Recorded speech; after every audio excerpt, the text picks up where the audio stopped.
सबको मसीह में जय मसीह की।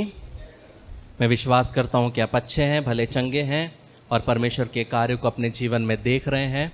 और मैं कोशिश करूँगा आज का हमारा जो वचन है जल्द से जल्द समय में कंप्लीट कर सकूँ। तो आज का जो हमारा वचन है वो उत्पत्ति 48 उसका 9 से 14 फिर 17 से 20 हम पढ़ेंगे। Genesis 48 9 to 14 17 to 20। तब इस्राएल को यूसुफ के पुत्र देख पड़े और उसने पूछा ये कौन है। यूसुफ ने अपने पिता से कहा ये मेरे पुत्र है जो परमेश्वर ने मुझे यहाँ दिए हैं। उसने कहा उनको मेरे पास ले आ कि मैं उन्हें आशीर्वाद दूँ। इस्राएल की आंखें बुढ़ापे के कारण धुंधली हो गई थी, यहाँ तक कि उसे कम सूझता था। तब यूसुफ उन्हें उनके पास ले गया और उसने उन्हें चूमकर गले लगा दिया। तब इस्राएल ने यूसुफ से कहा मुझे आशा ना थी कि मैं तेरा मुख फिर देखने पाऊंगा, परंतु देख परमेश्वर ने मुझे तेरा वंश भी दिखाया है। तब यूसुफ ने उन्हें उनके घुटनों के बीच से हटाकर और अपने मुंह के बल भूमि पर गिर गए दंडवत की। अब यूसुफ ने उन दोनों को लाकर अर्थात एप्रेम को अपने दाहिने हाथ से कि वे इस्राएल के बाएं हाथ पड़े और मनश्शे को अपने बाएं हाथ से कि वे इस्राएल के दाहिने हाथ पड़े, उन्हें उसके पास ले गया। तब इस्राएल ने अपना दाहिना हाथ बढ़ाकर एप्रेम के सिर पर जो छोटा था और अपना बायां हाथ बढ़ाकर मनश्शे के सिर पर रख दिया। उसने जानबूझ के ऐसा किया, नहीं तो जेठा मनश्शे ही था। तब यूसुफ ने देखा कि मेरे पिता ने अपना दाहिना हाथ एप्रेम के सर पर रखा है। तब ये बात उसको क्या लगी? बुरी लगी। इसलिए उसने अपने पिता का हाथ इस विचार से पकड़ लिया कि एप्रेम के सर पे से उठकर मनश्शे के सर पर रख दे। और यूसुफ ने अपने पिता से कहा, हे पिता, ऐसा नहीं, क्योंकि जेठा यही है, अपना दाहिना हाथ इसके सिर पर रख। उसके पिता ने कहा, नहीं, सुन हे मेरे पुत्र, मैं इस बात को भली भांति जानता हूँ, यद्यपि इससे भी मनुष्य की एक मंडली उत्पन्न होगी और वह भी महान हो जाएगा, तो भी इसका छोटा भाई इससे अधिक महान हो जाएगा और उसके वंश से बहुत सी जातियाँ निकलेगी। फिर उसने उसी दिन ये कहकर उन्हें आशीर्वाद दिया, इस्राएली लोग तेरा नाम ले लेकर तुझे आशीर्वाद दिया करेंगे। परमेश्वर तुझे एप्रेम और मनश्शे के समान बना दे। और उसने मनश्शे से पहले एप्रेम का नाम लिया। आज का जो मैसेज का जो टॉपिक है, उसका जो टाइटल है वो है असामान्य तरीके। क्या? असमान तरीके, अनयूजुअल वेज। परमेश्वर बहुत बार हमारे जीवन में असामान्य तरीके से काम करता है। तो प्रियो, जब हम ये वचन को पढ़ते हैं तो हमको एक चीज़ समझना है कि आज की तुलना में भले ही ये लोग प्राचीन हैं, लेकिन ये आज भी हमारे जैसे ही लोग थे। और ये जो समय है जहाँ पे याकूब, यूसुफ, पूरा परिवार मिल रहा है, ये बहुत ही शारीरिक और भावनात्मक एक सिचुएशन है। और यहाँ पे फिर से परमेश्वर इन दोनों को क्या कर रहा है? रियूनियन करा रहा है, फिर से मिला रहा है। और यहाँ पे हम देखते हैं याकूब जो है अपने बेटे और बेटों के पत्नियों, परिवार के साथ अकाल से बचने के लिए मिस्र में गया है। और ये जो ट्रिप है ये कोई फील्ड ट्रिप नहीं है, ये कोई वेकेशन या छुट्टी मनाने की ट्रिप नहीं है। ये याकूब ना चाहते हुए भी उठाने वाला कदम था, क्योंकि परमेश्वर ने जो वायदा किया हुआ जगह था जहाँ वो रह रहा था, कनान देश, वो सूख गया था और वहाँ पे कुछ भी नहीं बचा। लेकिन वहीं पे मिस्र जो है, मिस्र उपजाऊ है। और यहाँ पे हम कुछ समय के बाद देखते हैं कि यही लोग जो उपजाऊ ज़मीन पे आते हैं मिस्र में, वहाँ से भागकर कहाँ चले जाते हैं? कनान देश में जाते हैं, जहाँ पे आज क्या है? मरुभूमि है, आज अकाल है। लेकिन 430 साल के बाद क्या होता है? यहाँ पे दूध की नदियाँ बहने लगती है और यहाँ पे परमेश्वर की आशीषें आती है। कहने का मतलब है आज के वचन से एक चीज़ जो परमेश्वर आपसे कहना चाहता है वो ये है प्रियो, कि परमेश्वर अपने समय में बंजर जैसी परिस्थितियों को उपजाऊ में बदलने वाला है। मतलब आपके जीवन में ऐसी परिस्थितियां हो सकती है जो बंजर है, आपके जीवन में ऐसी परिस्थितियां हो सकती है जहां पे सूखापन है, लेकिन जब आप अपने जीवन को परमेश्वर के हाथ में दोगे तो वो उस बंजर जमीन में से भी क्या होगा, आपको आशीषों का वो क्या देगा, फल दे सकता है, वहाँ पे भी वो हरी भरी घास उगा सकता है। तो यहाँ पे एक चीज़ समझना है कि ये कहानी हमको एक चीज़ सिखाता है कि पहला आखिर भी हो सकता है और आखिरी पहला भी हो सकता है। कहने का मतलब है जब आप मसीह जीवन में शुरुआत किए तो आपके जीवन में जो मिस्र था शुरुआत में बहुत ही आशीषित था, आपको बहुत अच्छा लगा जब आप वो मिस्र में गए, लेकिन बाद में वही मिस्र आपके लिए एक अभिशाप भी बन सकता है। ये चीज़ समझना बहुत ज़रूरी है। मतलब वो चीज़ या वो लोग जो आज आपके लिए आशीष का कारण है, हो सकता है कि 10 साल बाद, 20 साल बाद, 100 साल बाद वही परिवार आपके लिए एक अभिशाप का भी कारण बन सकता है। इसीलिए बहुत ज़रूरी है कि हम कभी भी कोई चीज़ों से, लोगों से कभी भी ज़्यादा लगाव ना लगाए, क्योंकि जब लोग बदले तो आपको ज़्यादा दुख ना हो। और लोग बदलेंगे, चाहे वो कोई भी व्यक्ति क्यों ना हो, समय के अनुसार हर एक व्यक्ति क्या होता है, बदलता है। समय के अनुसार माता पिता बदलते हैं। जब पहला बच्चा रहता है तो बहुत प्रेम, जब दूसरा बच्चा आता है तो उनका प्यार बढ़ता है। ये नेचुरल चीज़ है कि समय के अनुसार मनुष्य क्या होता है, वो बदलता है। तो यहाँ पे याकूब के जीवन में जो हमने वचन पढ़ा, आज मिस्र जो है बहुत फलदायी है, बहुत ही अच्छा है, वहाँ पे अनाज है, एक आशीष का स्थान है, लेकिन जो वायदा किया हुआ जगह है जहाँ पे याकूब रुका हुआ था वो बंजर हो गया, सूखा हो गया, उसके जीवन में व्याकुलता आ गया।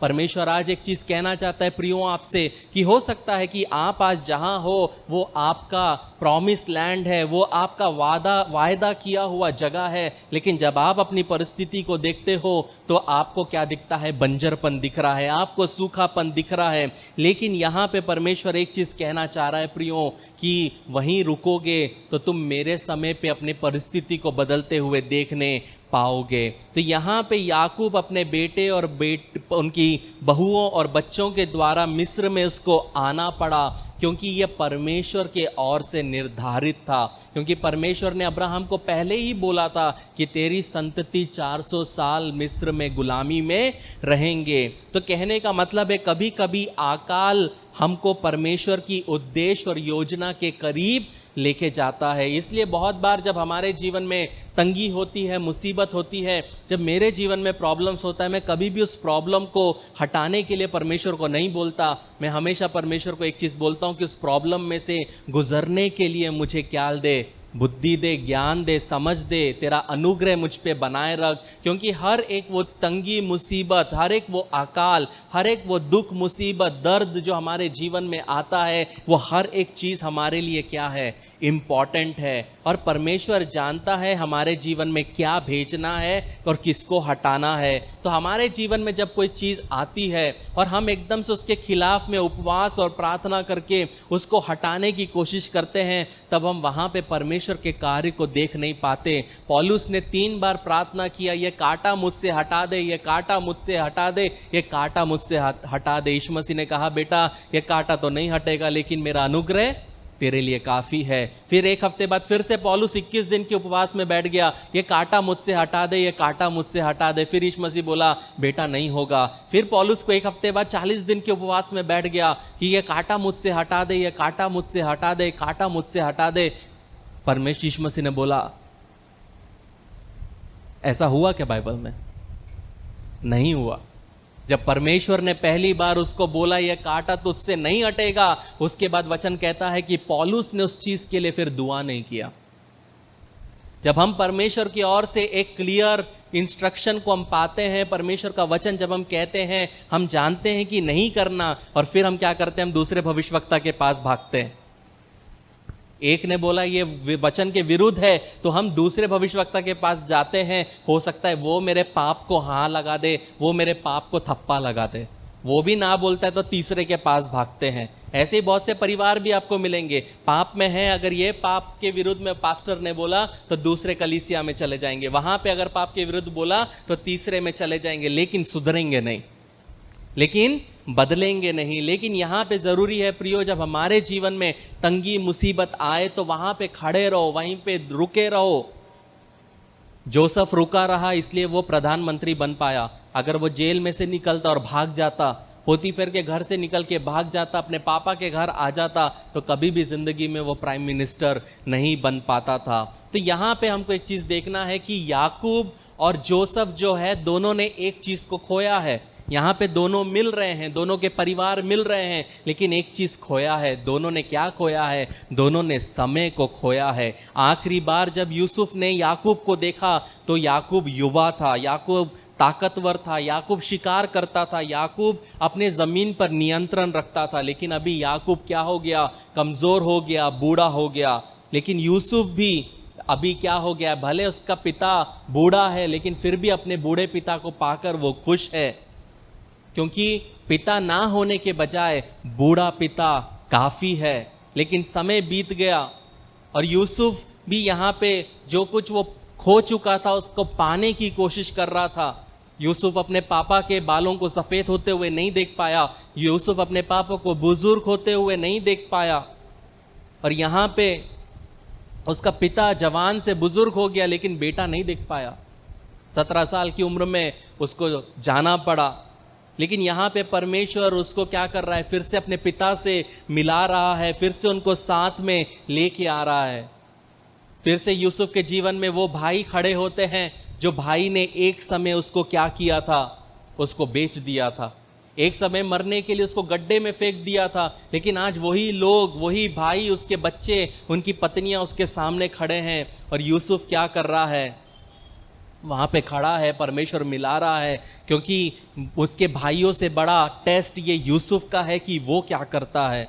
परमेश्वर यहाँ चीज़ों को व्यवस्थित कर रहा है, एक लाइन में लेके आ रहा है इस परिवार के लिए। लेकिन जब यूसुफ मिलता है, उसका पिता उसको बताया होगा, तेरी माँ जिससे मैं बहुत प्यार करता था, जिसका तू पहला बेटा है, वो मर गई, और मैं तेरे बिना कैसे रहा वो मैं ही जानता हूँ।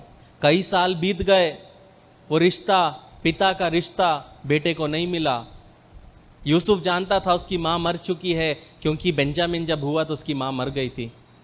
लेकिन वो सोचा कि मैं अपने पिता से एक रिश्ता बनाऊंगा, मैं अपने पिता के लिए एक अच्छा पुत्र बनूंगा, लेकिन वो रिश्ता बनाने के लिए उसको नहीं मिला। कुछ समय के बाद उसको बेच दिया गया, अकेले रहने लगा, पोतीफेर के घर में गया, वहाँ भी कुछ नहीं मिला। वो उन चीज़ों की देखभाल करने लगा जो उसका था ही नहीं, वो उस घर का प्रबंध करने लगा जो उसका था ही नहीं।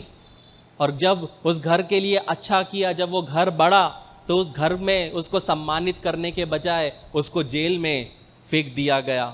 फिर जेल में भी गया तो वहाँ पे भी वो आज़ाद नहीं, लेकिन उसके ज़िंदगी में ये संघर्ष चलता रहा प्रियो। और उसके भाई अगर उसके साथ वो बुरा नहीं करते तो वो जेल में नहीं रहता। क्या कभी सोचा है प्रियो, आप 16 साल 17 साल की उम्र में आपके भाई आपको बेचते और आपको फिलिस्तीन में आपका कंटेनर खोले और आप फिलिस्तीन में हो, आपको इंडिया से बेच दिया गया और आप फिलिस्तीन में हो, आप अपने पापा से नहीं मिल सकते, मम्मी से नहीं मिल सकते, आपके 10 भाई हैं जिन्होंने आपको बेचा। और सोचो 13 साल के बाद अगर वही भाई आपके पास आए, आप क्या करोगे? आप क्या करोगे? हर एक वो रात जब आप गर्मी में सोओगे, हर एक वो रात जब आपको मारा जाएगा, हर एक वो रात जब आपका शोषण होगा, आप किसके बारे में सोचोगे? उन भाइयों के बारे में सोचोगे जिन्होंने आपको बेच दिया। लेकिन वही भाई जब उसके सामने आए तो उसने उनके खिलाफ कुछ नहीं किया। यहाँ पे यूसुफ खुश है। क्यों खुश है? मिस्र में है, मिस्र के लोग उसकी संस्कृति को नहीं जानते, उसके भोजन को नहीं समझते, उसको इस्राएलियों का नृत्य करना नहीं आता। लेकिन मिस्रियों के बीच में उनका पिता और उनका परिवार आता है, और इतने सालों के बाद यूसुफ खुश है। यूसुफ खुश है कि चलो कोई तो आया जो मेरे जैसा सोचता है, जो मेरे जैसा दिखता है। जब डफ बजेंगे तो हम सब मिलके नाचेंगे, क्योंकि उनको पता है हमारा इस्राएली स्टेप कैसा है। उनको पता है कि हम डफ बजा के कैसे मिरियम ने आराधना किया तो हम कर सकते हैं। लेकिन यहाँ पे देखना है कि यूसुफ खुश है क्योंकि उसके पिता और उसका परिवार आया, उनको पता है कि यूसुफ कैसा खाना खाता है, उसका जीवन शैली क्या है, उनका रीति रिवाज क्या है। वो फिर से यूसुफ सोच रहा है कि अब हम फिर से एक पवित्र जीवन को जिएंगे। लेकिन प्रियो, वो कितना भी मिस्र में रहे, वो मिस्रवासी कभी भी उसके परिवार का स्थान नहीं ले पाए। और यहाँ पे उसका पिता मरने के करीब है, अंतिम समय पे है। और यहाँ पे यूसुफ अपने 2 बेटों के साथ अपने पिता के पास पहुँचता है, जो कि एक इस्राएली महिला से नहीं हुए, ये दोनों पुत्र मिस्री महिला से हुए हैं। और वो उनको घुटनों के बीच में से निकालता है, मतलब वो छोटे थे और वो पीछे उसके पैर के पीछे खड़े होंगे और वो उनको वहाँ से निकालता है। और वो बहुत खुश होगा अपने मन में कि आखिरकार मेरे बच्चों को मेरी विरासत का अनुभव तो होगा, क्योंकि अभी तक मेरे इनकी मम्मी के साइड के रीति रिवाजों को बच्चों ने समझा है, क्योंकि उसकी मम्मी कौन है, मिस्री है। और यहाँ पे उसने सोचा कि अब मेरे बच्चों को मेरे परिवार का भी रीति रिवाज मिलेगा, कस्टम मिलेगा, वो भी समझ पाएंगे कि मेरे पापा कैसे हैं, मेरे भाई लोग कैसे हैं, हम परमेश्वर की आराधना कैसे करते हैं। क्योंकि वो एक समाज में थे जहाँ पे आदमियों के द्वारा परिवार चलता है। लेकिन यहाँ पे हम देखते हैं कि यूसुफ एक अनाथ की जैसा जी रहा था। उसके पास नहीं था अपने बेटों को बताना कि देख ये तेरे पापा, मैं तेरा पापा, ये तेरे दादा, ये तेरे परदादा, उनके उसको बताने के लिए कुछ भी नहीं। और यहाँ पे ये अपने बच्चों को निकालता है, खड़ा करता है और बोलता है देखो ये आपके दादा हैं, ये मेरे पिता है। और यहाँ पे ये जो हिस्सा जो हम पढ़ते हैं प्रियो, एक बेटे का परिवार से जब वो मिलता है, भले उसके भाइयों ने उसके साथ बुरा किया, उसके एक 10 साल से ज़्यादा उसका बर्बाद किया, फिर भी जब वो उसके सामने आता है तो वचन कहता है कि वो रोता है। जोसेफ रोता है। हम होते तो 3-4 चपाट मार के चल निकल बोलते, और वो रोता है। और वो रोता हुआ इतना रोता है कि राजघराने तक बात चले जाती है कि यूसुफ रो रहा है। तो सोचो वो कितने जम के रोया होगा। हो सकता है आप में से किसी ने सुना होगा जब किसी घर में मौत होती है तो उस घर में लोग कैसे रोते हैं। अचानक से चिल्लाने की आवाज़ आती है और आपको याद रहता है कि हाँ इस घर में मौत हुई है। यहाँ पे जोसेफ के लिए उसका परिवार मर चुका था, लेकिन जब परमेश्वर उस परिवार को सामने लाता है, वो मरा हुआ परिवार उसके सामने में जीवित खड़ा हो जाता है प्रियो। फिर यहाँ पे प्रियो हम देखते हैं कि एक बहुत ही सुंदर अवसर परमेश्वर खड़ा कर रहा है, बेटे का पिता के साथ, बच्चों का दादा के साथ। और यहाँ पे परमेश्वर बहुत अद्भुत रीति से सब चीज़ों को संचालित करता है। और अब जब हम वचन पढ़ते हैं, पढ़ते हैं वहाँ पे कि यूसुफ क्या करता है, अपने बड़े बेटे को अपने बाएं ओर खड़ा करता है ताकि उसके दादा के वो दाहिने हाथ में हो, और जब उसका छोटे बेटे को अपने दाएं ओर खड़ा करता है जो कि उसके पापा के बाएं हाथ है। तो ये चीज़ समझना ज़रूरी है कि यूसुफ वहाँ पे खड़ा है कि उसके पापा क्या करेंगे, उसके दोनों बेटों को आशीषित करेंगे। लेकिन यहाँ पे जो होता है वो बहुत अजीब होता है, अव्यवस्थित चीज़ होती है, क्योंकि हर एक चीज़ जो उनके जीवन में हुआ अभी तक सब प्रॉपरली हो रहा था। परमेश्वर जिस तरह काम कर रहा था सब अच्छे से हो रहा था। लेकिन ये समय पे हम देखते हैं कि यूसुफ और याकूब के बीच में एक दरार आती है, क्योंकि उनके बीच में असहमति बनती है, उनके बीच में बहस होती है। और अभी तक कभी उनके जीवन में कोई कठिनाई नहीं आई, कभी यूसुफ ने शिकायत नहीं किया, कभी भी उसने अपने पिता को जवाब नहीं दिया। वो पापा का सबसे प्रिय पुत्र था। लेकिन इतिहास में पहली बार जब याकूब मर रहा था, वचन कहता है कि यूसुफ नाराज था। क्यों? क्योंकि उसको लग रहा था कि जो उसके पिता ने किया वो गलत था। जब हम हमारे परमेश्वर को देखते हैं प्रियो, हमारा परमेश्वर एक ऑर्डर का परमेश्वर है, व्यवस्था का परमेश्वर है। और परमेश्वर बोलता है कि I am not an author of confusion, मैं भ्रम का लेखक नहीं हूं। परमेश्वर एक तरीके से करता है। वचन कहता है हर एक चीज को सही रूप से करो, सही तरीके से करो। जब परमेश्वर ने आकाश और पृथ्वी की रचना की तो परमेश्वर ने पहले आदम और हव्वा को नहीं बनाया और उसको बोला तू खड़े रहे, अब देख मैं तेरे लिए क्या क्या बनाता हूं। सबसे पहले परमेश्वर ने सूरज और चंद्रमा, दिन और रात, पानी, मछली, हर एक चीज को बनाया जो किसकी जरूरत थी? आदम की जरूरत थी। मतलब परमेश्वर मनुष्य की रचना तब तक नहीं की जब तक उसने सब चीज एक ऑर्डर में बनाया नहीं। इसलिए कलीसिया में एक ऑर्डर होना जरूरी है, परिवार में एक ऑर्डर होना जरूरी है, जॉब में, बिजनेस में एक ऑर्डर होता है। आप जब जॉब करते हो तो एक ऑर्डर है, प्रेसिडेंट है, सेक्रेटरी है, मैनेजर है, एक ऑर्डर है। जब दुनिया वाले ऑर्डर में चल सकते हैं तो प्रभु के लोग चलने में प्रॉब्लम होता है। लेकिन परमेश्वर ऑर्डर का परमेश्वर, एक क्रमांक अनुसार परमेश्वर चीजों को करता है। लेकिन यहां पे हम एक चीज देखते हैं प्रियो कि जब जोसेफ अपने बच्चे को खड़ा करता है तो याकूब क्या करता है? अपना दाहिना हाथ इफ्राइम पे रखता है और अपना बायां हाथ मनस्से पे रखता है। मैं कल राहुल को पूछा है ये दाएं बाएं बहुत कंफ्यूजिंग है, दाएं क्या होता, बाएं क्या होता? तो राहुल बोला वो मैंने एक वीडियो देखा था, हाथ को ऐसे कर लेना तो यहां से बी बनता, यहां से डी बनता, तो बी बनता तो बाया, डी बनता तो दाया। इसलिए मैं सही हाथ निकाल रहा हूं क्योंकि मैं वो बीडी बीडी कर रहा हूं। लेकिन कंफ्यूजिंग है। लेकिन मैं क्यों बताया? क्योंकि ये बहुत इंपॉर्टेंट है एंडिंग में समझने के लिए। तो ये जो याकूब क्या करता है, अपना दायां हाथ इफ्राइम पर रखता है और बायां हाथ मनस्से पे रखता है। और यूसुफ कहता है पिताजी गलत कर रहे हो। शायद उनको दिख नहीं रहा होगा इसलिए उन्होंने गलत किया होगा। सोचना है प्रियो, यहां पे यूसुफ के अंदर में क्या है कि मेरे बड़े बेटे को आशीष मिलना चाहिए और मेरे पिताजी छोटे बेटे को आशीष दे रहे हैं।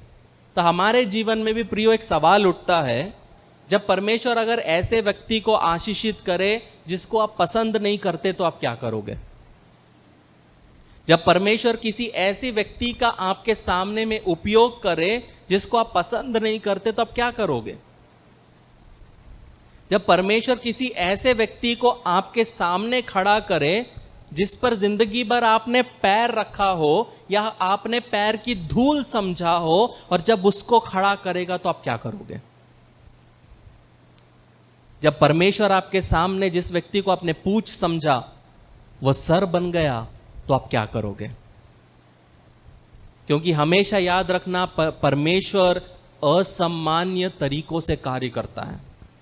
बहुत बार हमारे तरीकों से परमेश्वर काम नहीं करता। इस वचन को जब मैं बना रहा था, परमेश्वर एक चीज बोला जो आपको बताना है प्रियो, कि परमेश्वर आपके जीवन में असामान्य तरीके से काम करने वाला है। आपके जीवन में, आपके परिवार में, आपके जॉब में, आपके बिजनेस में, जहां पे आपने सोचा कि नहीं हो सकता, वहां पे परमेश्वर एक असाधारण रूप से आपके जीवन में काम करने वाला है। मतलब वो प्रणालियों को बदल देगा, ऑर्डर को बदल देगा, तरीकों को बदल देगा आपके लिए। क्योंकि जो परमेश्वर आपके जीवन में करना चाहता है वो आपके लिए ही करेगा, क्योंकि आप चुने हुए हो। कौन? आप चुने हुए हो। जो बाजू में बैठा थोड़ा सा हिला के बोलो, आप चुने हुए हो, आप चुने हुए हो, आप चुने हुए हो। परमेश्वर ने आपके लिए जो रखा है वो आपको ही मिलेगा। परमेश्वर ने जो आपके लिए रखा है वो आपको ही मिलेगा। आपके पास आज भले पैसा ना हो, आपके पास भले आज डिग्री ना हो, आपके पास हो सकता है बोर्ड ऑफ मेंबर्स की सपोर्ट ना हो, कमेटी की सपोर्ट ना हो, लेकिन परमेश्वर ने जो आपके लिए रखा है प्रियो, वो आपको ही मिलेगा। चाहे आप उसके लिए तैयार हो या ना हो, जब परमेश्वर का समय आएगा तो वो प्रणालियों को बदल देगा आपके लिए। यहाँ पे समझना है प्रियो कि जिस पत्थर को राज मिस्त्रियों ने ठुकरा दिया, वही मुख्य कोने का पत्थर बन जाएगा। अगर आपको अपने जीवन में किसी ने ठोकर मारा है, आपको अपने जीवन में किसी ने तुच्छ जाना है, अगर आपको ज़िंदगी में किसी ने हर बार ये बताया है कि तू नालायक है, तू कोई काम का नहीं है, you are good for nothing, तो याद रखना आप वो कैंडिडेट हो।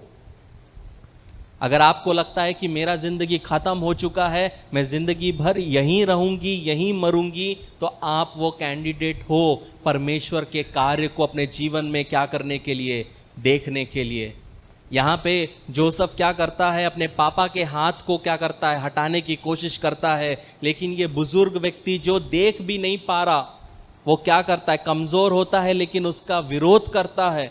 और जब हम 14वां वचन पढ़ते हैं, उसकी आंखें कमज़ोर हो गई लेकिन वो उसके हाथ मजबूत है, और वो बोलता है मुझे पता है मैं क्या कर रहा हूँ। जब 14वां वचन पढ़ते वहाँ लिखा, तब इस्राएल ने अपना दाहिना हाथ बढ़ाकर एप्रेम के सिर पर जो छोटा था, और अपना बायां हाथ बढ़ाकर मनश्शे के सिर पर रख दिया।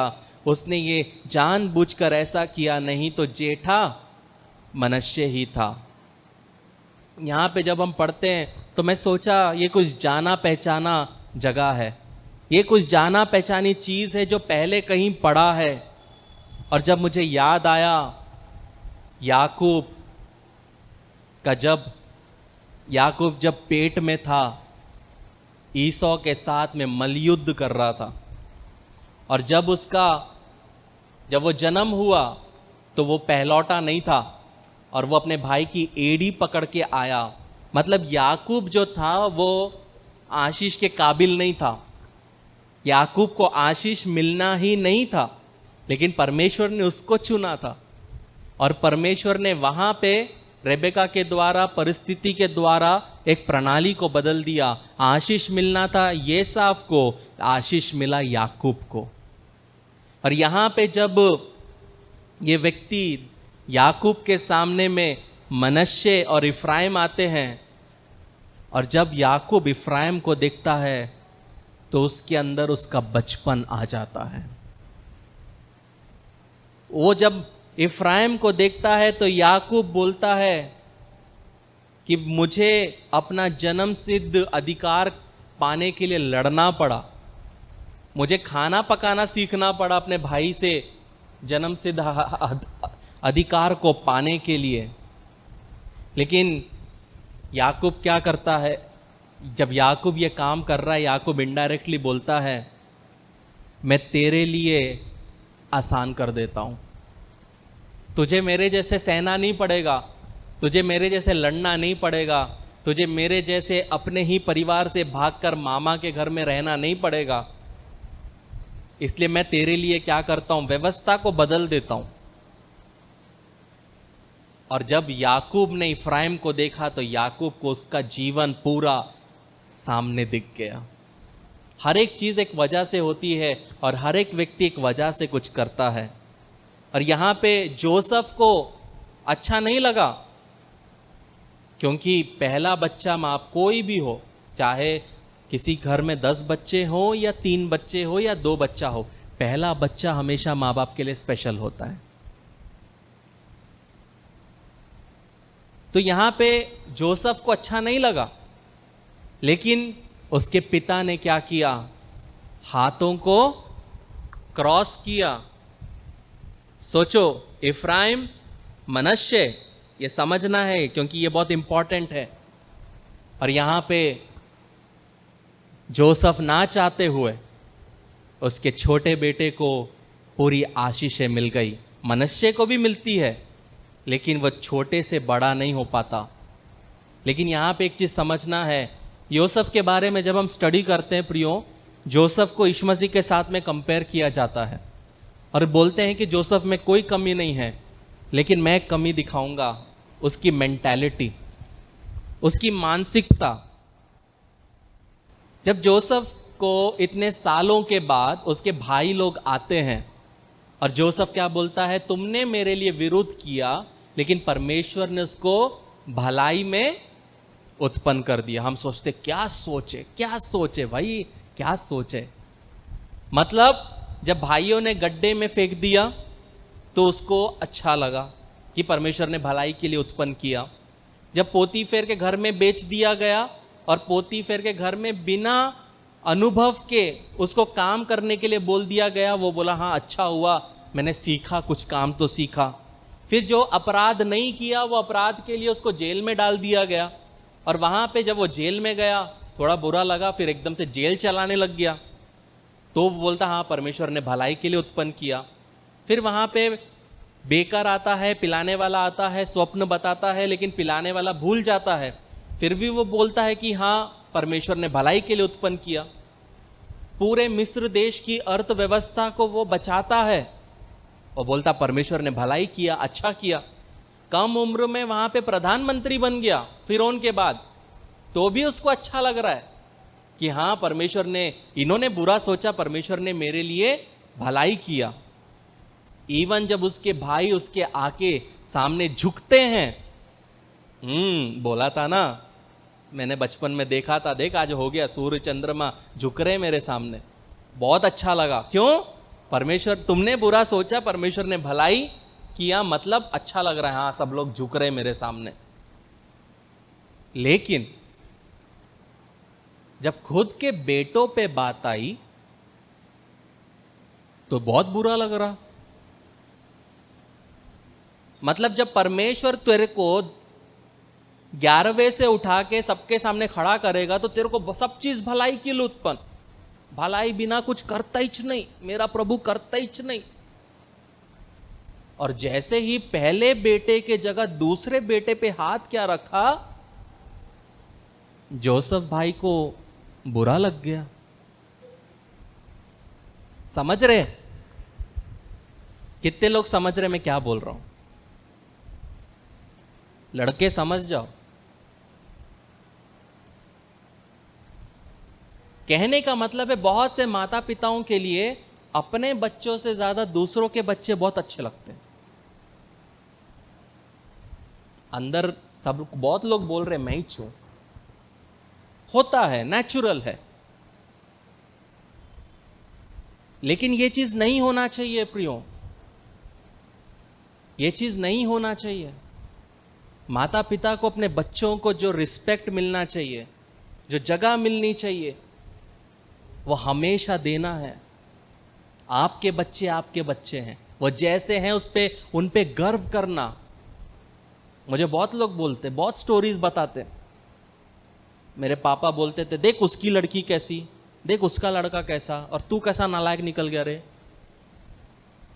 और अगर बेटा बोलेगा तुम्हारी तो औलाद हूं, ऐसा सब 95% बच्चों से पूछ लो, उनके माँ बाप ने उनको कंपेयर किया है दूसरों के बच्चों से, ट्यूशन के बच्चों से, मोहल्ले के बच्चों से, और वो कभी ये सोच नहीं पाते कि वो बच्चों के अंदर क्या चल रहा है। उनको अंदर कैसी घिन फील होती होगी कि मेरा ही बेटा मेरे विरुद्ध, मेरा ही पिता मेरे विरुद्ध बोलता। मैं क्यों ये चीज बोल रहा हूं? क्योंकि हमारे बीच में यंग कपल्स हैं। ये चीज हमें नहीं करना है। आपका बच्चा आपको बोलेगा मेरे टीचर ने मारा है, तो ये नहीं होना चाहिए कि जाके बोले हाँ तू ही गलत है, तूने ही गलती की होगी। बेटी आके प्रॉब्लम बताई कि देखो वो लड़का छेड़ रहा, तेरे ही वजह से, तेरे को तो कपड़े पहनना नहीं आता। ये गलती हमें कभी नहीं करना है। जब हम माता पिता बने, कभी अपने बच्चों को कंपेयर नहीं करना है, क्योंकि ये जीते जी बच्चों को तोड़ देता है। ये जीते जी बच्चों का मोराल डाउन करता है। और बच्चे कभी एक्सपेक्ट नहीं करते, है ना दृष्टि? बच्चे कभी एक्सपेक्ट नहीं करते कि हमें किसी से कंपेयर किया जाए, और आप भी नहीं करोगे। एक पति अपने पत्नी को बोल दे देख उसकी पत्नी को देख, फिर देखना उस घर में कितने बर्तन बचते। या पत्नी बोल दे उस पति को देख, फिर देखो क्या होता वहां पे। मैं कभी भी एक तरफा नहीं बोलूंगा, बैलेंस बना के बोलूंगा। कहने का मतलब है प्रियो, यहां पे याकूब अपना दाहिना हाथ एफ्रेम पे रखता है और अपना बायां हाथ मनश्शे पे रखता है। अब ऐसे रखने पे आपको क्या दिखता है? क्या दिखता है? क्रॉस।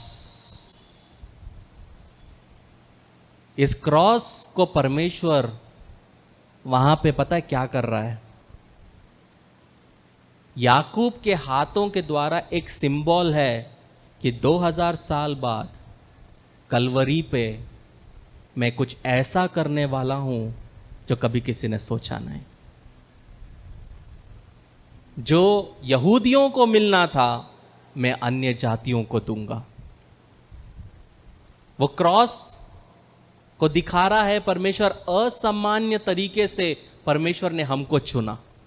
हम अन्य जाति में हैं, परमेश्वर ने एक असामान्य तरीके से हमको चुना, जैसे याकूब ने एफ्रेम को चुना। मतलब हम में वो खूबी नहीं है प्रियो कि हम उसको अब्बा पिता करके पुकारे। हम यहूदी नहीं हैं, हम उसके गोत्रों में से नहीं हैं, लेकिन परमेश्वर ने असामान्य तरीके से हमें, मुझे, आपको चुना। अचानक से प्रियो समझ में आता है, हम अपवित्र होते हुए भी वो असामान्य तरीके से हमको चुनता है। हम श्रापित होते हुए भी वो हमें असामान्य तरीके से बचाता है। हम नए नियम के अनुसार चलते भी नहीं, पाप करते, फिर भी वो असामान्य तरीके से हमारे पापों को माफ करता है। हम उद्धार के लायक नहीं, लेकिन वो एक असामान्य तरीके से हमको चुनता है। मैं आपको एक असाइनमेंट देता हूं, अगर डेयरिंग है तो करना। अपना मोबाइल में वीडियो रिकॉर्ड ऑन करना, चौक पे जाना, जेब पे रखना मोबाइल और जाके पूछना कि आप यीशु मसीह पे विश्वास करते हो। आप चौक जाओगे, आपको 100 में 1 इंसान मिलेगा, हो सकता है 200 में 1 इंसान। और यहां पे कलीसिया बैठी है, यीशु मसीह आने वाला है, यीशु मसीह आने वाला है। नहीं आएगा। जब तक कलीसिया अपना काम नहीं करेगी, यीशु मसीह नहीं आ सकता। कहने का मतलब है प्रियो, यीशु मसीह कोड़ों की सजा खाते हुए मर सकता था। पता है, हिस्ट्री सिखाती है कि जो व्यक्ति कोड़े खाता है, जो कोड़े यीशु मसीह ने खाया, 9 पूंछ वाले कोड़े, और एक कोड़े में 9 पूंछ है और 9 पूंछ में हड्डियां हैं। और जब वो हड्डी के द्वारा मारा जाता है तो चमड़ी उखड़ के आती है, और बोला जाता है कि 90% से ज्यादा लोग वहीं पे मर जाते हैं। लेकिन असामान्य तरीके से परमेश्वर ने जिंदा रखा। यीशु मसीह जिंदा रहा। क्यों? क्योंकि उसको क्रूस पर मरना था। वो क्रूस जो याकूब ने बनाया, जो कभी आपने सोचा नहीं अपनी जिंदगी में, वो क्रूस के द्वारा असामान्य तरीके से परमेश्वर आपको और मुझे अपने पास में लाना चाहता था। सजा यीशु मसीह पे हुई, उद्धार आपका और मेरा हुआ। और इसीलिए परमेश्वर ने यीशु मसीह को जाने दिया ताकि हम आ सके। यहूदी तो चुने हुए थे, लेकिन आप और मैं आ सके। मतलब परमेश्वर आज ये वचन के द्वारा कहना चाहता है प्रियो, आज वो आपके लिए भी हाथ क्रॉस करने के लिए रेडी है। आपके जीवन में भी आए, अपने आप को, हाथों को क्रॉस करने के लिए रेडी है। हम उसके लायक नहीं हैं। हम वो उड़ाव पुत्र की नाय हैं, हम उसके लायक नहीं हैं। लेकिन जब उड़ाव पुत्र आया, वो बाप ने हाथों को क्रॉस किया। जो बड़े पुत्र के लिए नहीं किया, वो छोटे पुत्र के लिए उसने बछड़े को काटा। बड़े पुत्र को नहीं दिया, हाथ को क्रॉस करके बेटे की उंगली में अंगूठी को दिया। बड़े बेटे को छोटा सा बछड़ा नहीं दिया पार्टी करने, बेटे के लिए बड़ा बकरा बछड़ा काट दिया। वो क्रूस पर परमेश्वर ने यही आपके और मेरे लिए किया प्रियो। अगर बाइबल में देखेंगे तो एक स्त्री दिखेगी जिसके लिए यीशु मसीह ने असामान्य तरीके से उसको चंगा किया, जो लहू बहने वाली स्त्री। एक दिन उसको पता चला कि यीशु मसीह उस रास्ते से आने वाले हैं।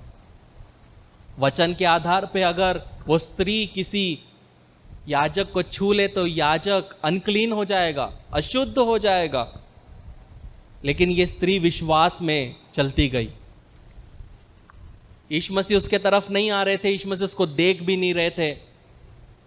यीशु मसीह यायर की बेटी को चंगा करने जा रहे थे, किसी और यहूदी की बेटी को चंगा करने यीशु मसीह जा रहे हैं। यायर बड़ा इंसान, पैसा वाला इंसान, लेकिन ये 12 साल से लहू बहने वाली स्त्री पीछे से जाती है, बोलती मैं यायर की बेटी तो नहीं हूं, लेकिन मेरे को विश्वास है कि वो कभी ना कभी मेरे लिए भी हाथ को क्रॉस करेगा। और वो पीछे से जाती है, उसके कपड़े को छू लेती है और वो चंगी हो जाती है। यीशु मसीह मुड़ के पूछते, किसने मुझे छुआ, किसने मुझे छुआ? वो डर डर के कांपते हुए सामने आके बोलती है, मैं हूं। जिसका स्पर्श यीशु मसीह को अशुद्ध कर सकता था, जब उसने यीशु मसीह को छुआ तो वो खुद शुद्ध हो गई। असामान्य तरीके से यीशु मसीह ने उसको चंगा किया। आज वो असामान्य तरीके से प्रियो हमारे जीवन में भी कार्य करना चाहता है। हमारे जीवन में भी कमी है, हमारे जीवन में भी तंगी है। हम वो इफ्राइम हैं जिसको उसने चुना। उसको चुनना था मनश्शे को, मनश्शे को चुनना था, लेकिन उसने हम जो इफ्राइम को दिखाते हमको चुना, ताकि हम भी उसके पुत्र और पुत्री कहला सके। प्रियो, हम जो यहाँ बैठे हैं ये अनुग्रह है। अगर हमारे सर के ऊपर छत है ये अनुग्रह है, पहनने के लिए कपड़े हैं ये अनुग्रह है, खाने के लिए खाना है ये अनुग्रह है, पीने के लिए पानी है ये अनुग्रह है, संगति के लिए एक हॉल है ये अनुग्रह है, बिना डरे म्यूजिक बजा के आराधना कर सकते ये अनुग्रह है। इसलिए ये अनुग्रह क्यों है? क्योंकि परमेश्वर ने कहीं ना कहीं क्रॉस किया है। जो छत्तीसगढ़ में ताड़ना हो रही है वो महाराष्ट्र में भी हो सकती है, लेकिन उसने क्रॉस किया है। यह अनुग्रह है। असामान्य तरीके से आपकी बहन का घर उजड़ गया, लेकिन आपका घर खड़ा है, क्रॉस किया, अनुग्रह है। दूसरे की बच्ची बचपन में मर गई, आपका जिंदा है, अनुग्रह है। ऐसे बोलते जाऊंगा तो बहुत लंबी लिस्ट है प्रियो।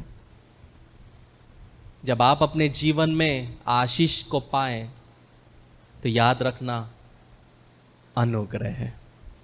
परमेश्वर इन वचनों से आशीषित करे। तो आप विवाह के लिए आगे कदम बढ़ाने को तैयार हैं। बधाई। इससे पहले कि आप अपनी शादी के दिन की तैयारी में जुट जाएं, योजना बनाएं और परेशान होने लगें, एक सबसे महत्वपूर्ण बात न भूलें, आपकी शादी। एक अध्ययन के अनुसार विवाह पूर्व परामर्श या वैवाहिक थेरेपी पूरा करने वाले जोड़ों में तलाक की संभावना 31% तक कम होती है और कोर्टशिप टू मैरिज इसमें आपकी मदद करता है। हमारे कोर्स और पाठों में विवाहित जीवन के संघर्षों, वास्तविकताओं और रोजमर्रा की दिनचर्या जैसे कई विषय सम्मिलित किए गए हैं।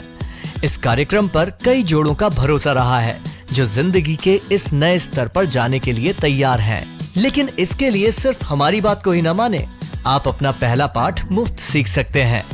एक बार जब आप कोर्टशिप टू मैरिज के साथ रजिस्ट्रेशन करते हैं तो आप हमारी 30 दिन की मनी बैक गारंटी द्वारा भी सुरक्षित रहते हैं और आप तैयार हैं एक सुखी वैवाहिक जीवन के लिए। courtship2marriage.com पर आज ही अपना पहला लेसन शुरू करें।